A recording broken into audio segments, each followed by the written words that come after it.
Oh, man.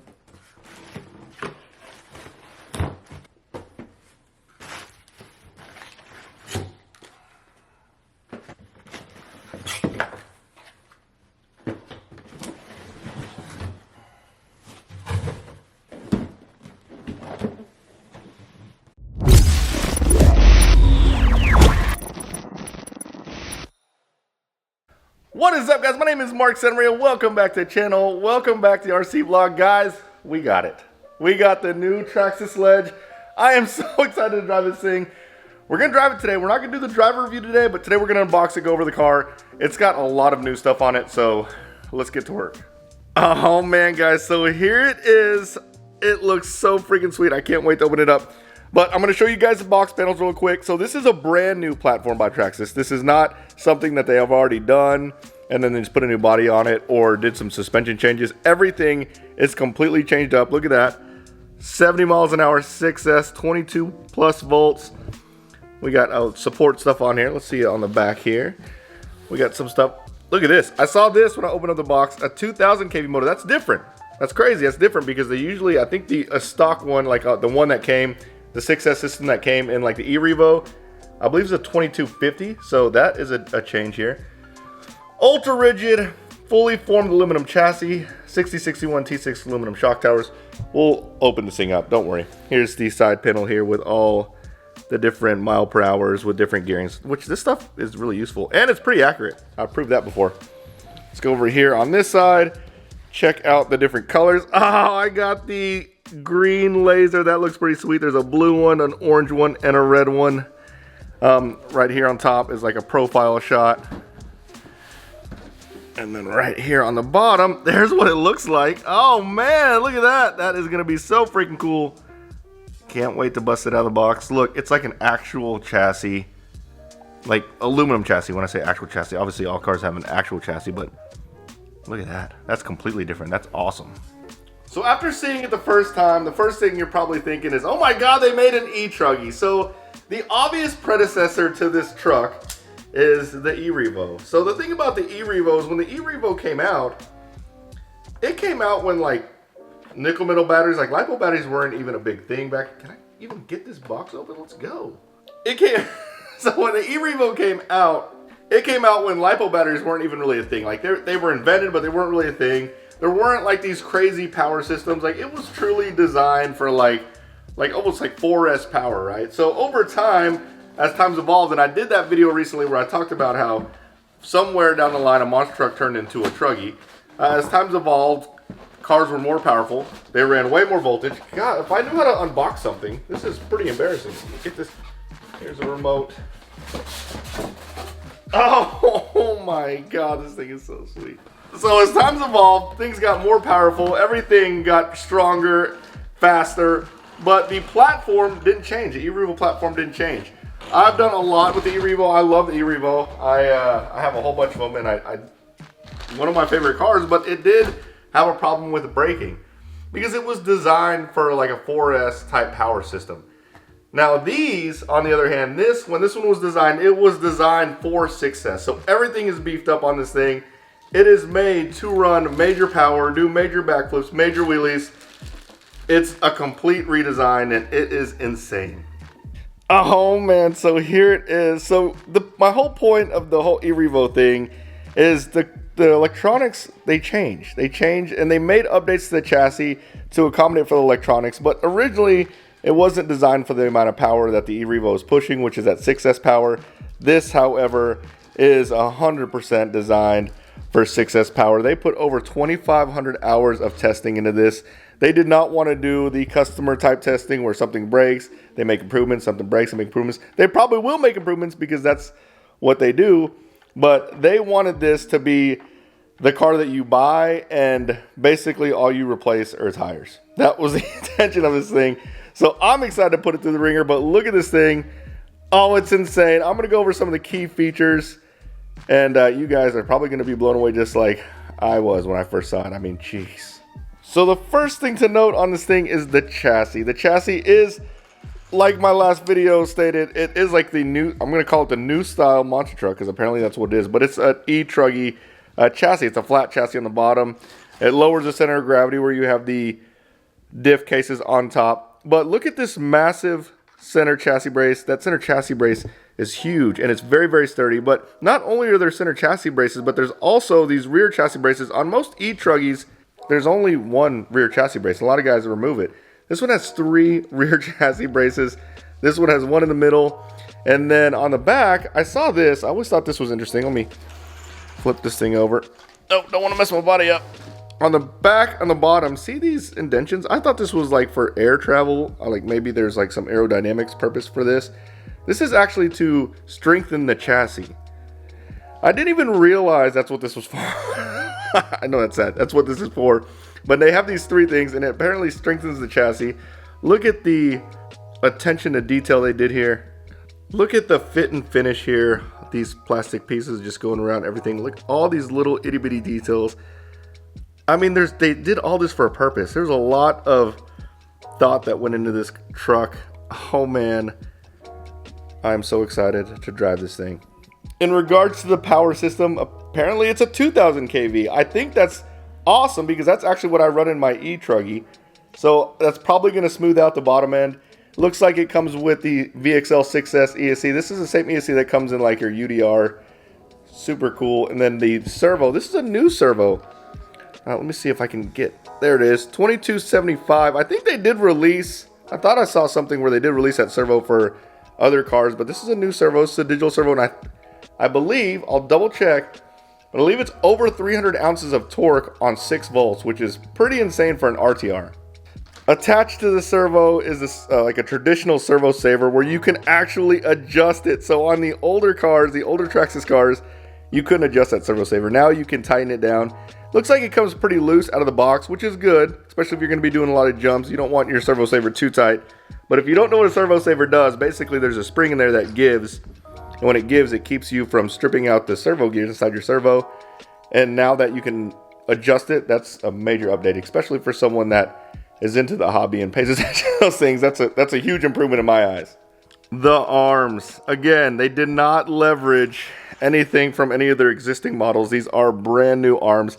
The thing that caught my eye when I saw these arms are these inserts here. 2 reasons why that catches my eyes. One, it's almost like they intended it to eventually race, because these are tuning options. Basically, when in racing, if you change this top plate out to carbon fiber, it makes it a little more rigid so it doesn't flex as much, and it changes the handling characteristics of your car. But another thing that it tells me is I bet you they're going to have different colors for that, and that would be cool to have 2-tone arms. But man, the arms are completely different. Let's look at the ones in the back. They got these big mud guards here to keep dirt off your drive shafts and stuff. Here we go. There's your rear arms. See from under. Oh, jeez. The shocks. These look like Max shocks to me, and the Max shocks are freaking huge. These are definitely A-scale certified. These are big old beefy shocks. Super plush. I thought these shocks are awesome. The X-Max has just longer ones. I'm glad they're starting to put these shocks on a lot of their cars because I think this is going to be the new standard. They're huge. They seem robust. I've never busted a Max shock before, so major shock upgrades. Oh, jeez, this thing is sweet. Something I noticed though whenever I started checking out the shocks is there is a spot to put sway bars on there. However, it doesn't come with sway bars, so it looks like that might be a tuning option. I also noticed, and this is only because I know what in the previous cars they had a problem with popping the shock caps off, and that's a lot of times due to the droop. There's no droop gauges here, so there are holes for droop screws, and there's tabs for droop screws, but no droop screws in there. I kind of want to put droop screws in mine. What droop screw does is it basically limits how far your arms can travel down. And if basically what you want to do is you want to set it where it won't travel any further than your shock length. That way it doesn't put a lot of stress on the shock whenever it gets pulled down really, really hard. The tires, the new sledgehammers. Oh, I love these. I put these on my X-Max. I was told that they made improvements on the gluing process, so there shouldn't be a problem with tires coming unglued or anything like that. And you can actually tell, you can see the glue around the edge. But yes, these are new tires. And look, they actually, whenever I didn't do the proper unboxing, I'll show you guys because I didn't show you what comes with. But look at this wrench. This wrench is longer, probably to get deeper into the hole because these are like wider tires. But yeah, they came with a new wheel wrench, which, oh man, that's pretty sweet. But yes, the tires are upgraded and they're pretty beefy, and these sledgehammers, I love the pattern and they perform really well. Let's check this body out. I know it has the clipless body system, which I love, but let's see the bottom here. So it goes in through the front. Unlike the other cars where you kind of push down on the front and you move it forward, this one goes into the front. I'm using one hand here, and I think it just... Oh man, that was easy. So it just clicks on the back here, and then just like on the Bronco where there's like these little tabs under here, you just pull up here. Oh, that was easy, guys. I do feel like the leg stand might be thicker too, but yep, there goes the body. Body's on. The wing, this is a beefy freak. Look at how wide, like I've never seen a wing that wide. It's not really, I mean, it's flexible, but it doesn't seem weak. So it seems like it will hold up, and it doesn't look like it's giving much. So I do think this will hold up to all the bashing, but we'll find out either way. But look at that. Oh man. Got some stuff. Styrofoam on it. So a couple of more side notes on things that I noticed when I first saw the car. The front has CVDs, and then the rear has dog bones. I think that's, I mean, my assumption is the reason why they did that is because CVDs turn better, they spin better than dog bones, and they put CVDs in the front. Dog bones, and when I say turn better, whenever it comes at an angle, things tend to bind. On dog bones, it definitely binds whenever there's a lot of angle. So I think because they're steering on the front, they put CVDs. Hopefully that's not a problem. It shouldn't be a problem because look at how big these suspension links are. These suspension links, also, I thought it was interesting that these are not adjustable, but there are adjustment points here. So I'm assuming there are going to be some hop-up options to get adjustable turnbuckles, camber links, steering links. But whenever I asked them about why they weren't adjustable, they said it was because these are stronger, much stronger, and they won't bend, they won't de-thread, they won't pull out. And that was a problem. I know that was a problem with the Revo. That was one of my big complaints, is the push rods would come undone. And they ended up revising the push rods where they didn't do that. But there's no way you can have that problem here. This is a C-Hub car, unlike the E-Revo, which is a pillow ball car. I like C-Hub cars a lot better. Not because I think they handle better, but because they're a little bit easier to maintain. I feel like pillow ball cars, those pillows get, the balls get, that's going to sound bad.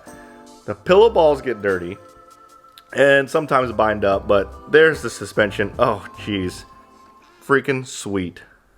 So a few more things when looking at the chassis. This is really cool. I'm starting to see more manufacturers do this where the motor mount is more like a cradle, which that's basically what it does. It just clamps down on the motor, which is really, really sweet.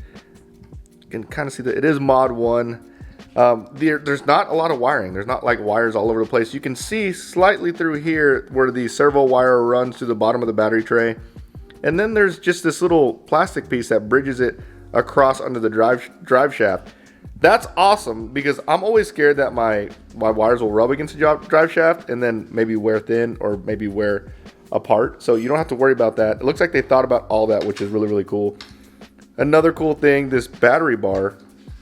So it's like your typical battery bar, except for now, instead, before they would go on the inside, now they go on the outside, so it's a little bit easier to get the batteries in and out here. Looks like this is designed to run two 3S batteries, so I'm going to be running the 5000 3S batteries in this one, and you just run them basically, I think you can run them like up and down, side to side, up and down. And then the other cool thing is there's these little itty bitty holes right here, and what these little holes are for is whenever you put the batteries in, you can actually put body clips in there, and it will keep the battery bar from sliding open. That's the first time I've seen that, which is freaking awesome. So no more flying batteries whenever you hit the jumps really, really hard or land really, really hard. That's pretty freaking cool. All right, for a proper unboxing, here is the remote you get. This is a TQI remote with the Bluetooth enabled. Does not come with the Bluetooth module, but it is Bluetooth enabled. Yes, that remote, I actually really like that remote. Comes with your tools, again, the longer wheel wrench, which is cool, and then your little hand tools, your manuals. Nothing out of the norm in here. Oh, it does come with the plug where you can run just one, maybe one 4-cell battery instead of two 3S batteries. And I think that 6700 4-cell will fit perfectly in there. And then it does not come with this, but I am going to be using the new, this isn't new, but this is an awesome charger, the EasyPeak Live dual charger. You can Bluetooth it, it's pretty cool. And then the 3S batteries with it. Oh my God, I am so ready. There's the body. All right, guys. You guys always ask, so let's do some size comparisons. There's the Sledge, the E-Revo, my broken Max, my broken Creighton, and the Beast, the X-Max. So they're there. I'll put them all side by side, but there is the Sledge next to a whole bunch of other trucks. Let me line them up. All right, here they are all lined up. So the Sledge is basically the same size as the E-Revo. Maybe the tires are a little bit bigger, so it looks a little bit slightly bigger, but I think the wheelbases are the same. And then the Creighton EXB, almost exactly the same. Obviously the Max is just a smidge smaller, but also a beast. And then the X-Max is just a freaking massive tank.